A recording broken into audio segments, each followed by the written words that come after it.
Well, recently we told you about a study that found more than 60% of baby food on the shelves lacks nutritional value. Experts say many parents feel they don't have time to make the food with the proper nutrients. The owner of For His Temple Family Foods says the impact is but great on your family. There's nothing more important and more impactful to your child's health, your family's health, than the food you put in front of them. You know, people talk about a kid's menu and kids' food. Food is food. It should be real food for everybody. We shouldn't be looking at, oh, the kids should have the chicken nuggets while we eat the steak.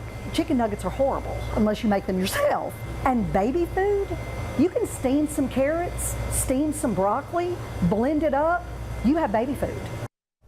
Milford says as a single mother, she understands the struggle and says meal planning is the key. We have more information and resources on KNOE.com.